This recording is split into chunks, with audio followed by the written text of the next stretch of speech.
Dejar la tranquilidad de la enseñanza en el aula para explorar en la historia familiar, una historia que guarda la pandemia de SIDA de los años 80 y también la toxicomanía, ha sido la propuesta de Anthony Passeron en su libro Los infantes dormidos, Les enfants endormis.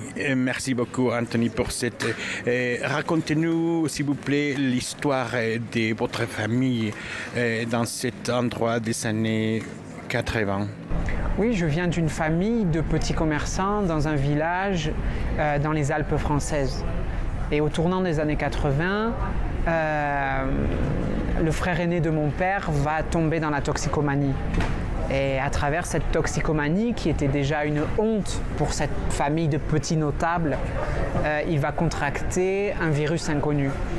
Et ce que j'ai essayé de raconter, c'est la progression de ce virus qui va amener la destruction d'une famille et la mettre en parallèle avec la destruction d'un village à cause de la métropolisation. Et tout ceci en suivant aussi les découvertes scientifiques autour de cette maladie jusqu'à l'arrivée des premiers traitements. Il y a aussi une exploration en même temps de la mémoire et de l'oubli, du secret. Comment est-ce que vous trouvez cette idée du secret et de mémoire à travers la pandémie, à travers la littérature?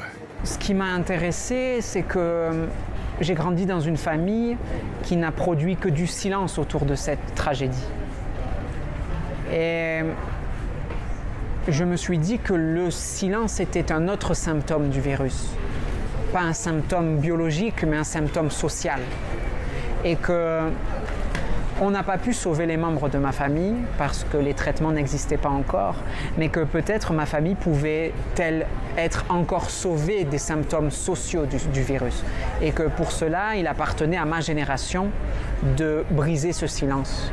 Certainement, les conditions sociales ont beaucoup changé vers la perception sociale de la pandémie du sida. Comment est-ce que vous trouvez la perception des nouvelles générations vers le virus et vers le silence?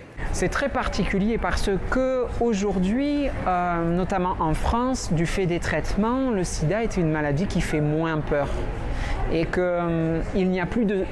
Le silence existe beaucoup moins à cause de la honte, mais il y a toujours un silence parce qu'il y a un désintérêt. Et que pour moi, finalement, proposer une histoire française du sida, c'est aussi une technique pour remettre la question du sida au centre des préoccupations modestement. Mais il y aura aussi une série sur cette livre. Et quelle est la différence de transmettre et la responsabilité de se rencontrer avec des histoires du passé et en même temps le raconter pour les nouvelles générations? C'est un livre qui s'adresse, comme vous l'avez dit, à deux générations. La nouvelle génération, l'urgence, c'est de leur raconter cette histoire qu'ils ne connaissent pas. Ils sont nés dans un monde où on ne meurt pas du sida, en tout cas pas dans les pays qui ont les traitements. Et ils ne peuvent pas comprendre ce qu'a été la violence de l'arrivée de cette maladie. Et c'est notre responsabilité de la leur raconter parce que, on l'a vu ces dernières années, d'autres virus viendront. Et il faudra utiliser ce patrimoine de la lutte contre le sida contre d'autres virus.